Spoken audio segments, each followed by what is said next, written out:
2022 का प्रतिवेदन संख्या 2 की प्रतियां सदन पटल पर प्रस्तुत करती हूं। सीएजी की रिपोर्ट पर चर्चा होने दे। पता इनको कुछ नहीं है। सीएजी की रिपोर्ट पर बातचीत होने दे। इनको मौका दिया है तो भी ये शांत नहीं बैठ रहे, क्योंकि इनका मुंह काला होने वाला है इस रिपोर्ट से। विपक्ष बहुत गैर जिम्मेदार व्यवहार है सीएजी की रिपोर्ट पर। आप बैठिए। अब माननीय मुख्यमंत्री, माननीय वित्त मंत्री श्रीमती रेखा गुप्ता जी कार्यसूची के बिंदु क्रमांक 2 में दर्शाए गए निम्नलिखित दस्तावेज की प्रतियां सदन पटल पर प्रस्तुत करेंगी।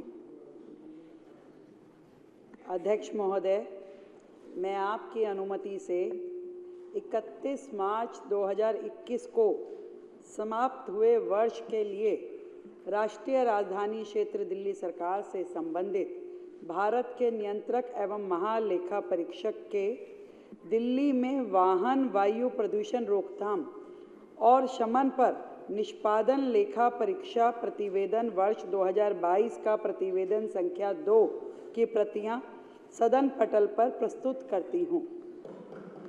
सभी सदस्यों को ये कॉपियां वितरित कर दी जाएं। माननीय सदस्य, 31 मार्च 2021 को समाप्त हुए वर्ष के लिए राष्ट्रीय राजधानी क्षेत्र दिल्ली सरकार से संबंधित भारत के नियंत्रक एवं महालेखा परीक्षक का दिल्ली में वाहन वायु प्रदूषण रोकथाम और शमन पर निष्पादन लेखा परीक्षा प्रतिवेदन वर्ष 22 का प्रतिवेदन संख्या 2 पर चर्चा के लिए मैं माननीय मंत्री श्री सिरसा जी से अनुरोध करूंगा कि चर्चा प्रारंभ करें।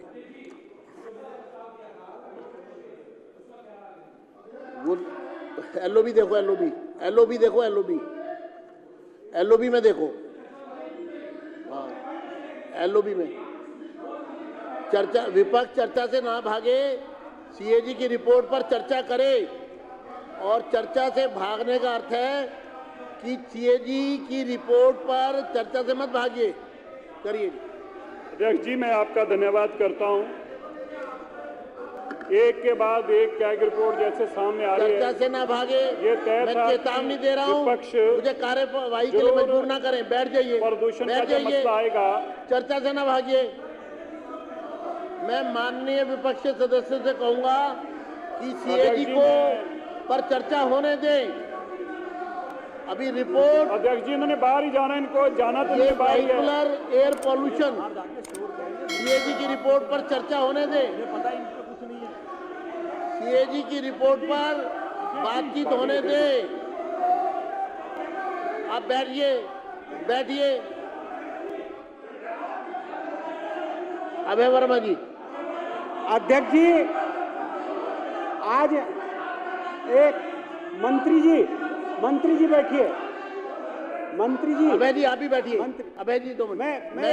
मैं देखिए, आपका रूलिंग चाह रहा हूँ। एक तो चोरी, उस पर सीना जोड़ी। आपने पहली बार विपक्ष के साथियों को ध्यानाकर्षण प्रस्ताव के लिए मौका दिया है। 5 साल में हमें एक बार भी नहीं मौका मिला, और आपने दरिया दिली दिखा के इनको मौका दिया है तो भी ये शांत नहीं बैठ रहे, क्योंकि इनका मुंह काला होने वाला है इस रिपोर्ट से। रिपोर्ट की कार्रवाई के बाद ही ये बोलेंगे ना, लेकिन अब ये चोरी भी कर रहे हैं, सीना जोड़ी भी कर रहे हैं। इसलिए इस विषय पे आपका रूलिंग आना चाहिए। विपक्ष बहुत गैर जिम्मेदार व्यवहार है सीएजी की रिपोर्ट पर। आप बैठिए। सिरसा जी का धन्यवाद करता हूं। मैं हैरान हूं विपक्ष के इस रवैये के ऊपर। अगर विपक्ष जब भी कैग की रिपोर्ट आती है, विपक्ष इसी तरह से हल्ला मचाता है। विपक्ष अपनी केजरीवाल जी की द्वारा जो लूट खसूट का हिसाब सुनना नहीं चाहता। मेरे को आज इस बात का खेद है कि जो एलओबी में लिखा हुआ है, लिस्ट ऑफ बिजनेस में लिखा हुआ है, उसको भी मानने को तैयार नहीं है। जबकि इनका हमने इनका इशू अरेज कर दिया, आपने मान लिया इनको। इन्होंने बाहर जाना। देखो,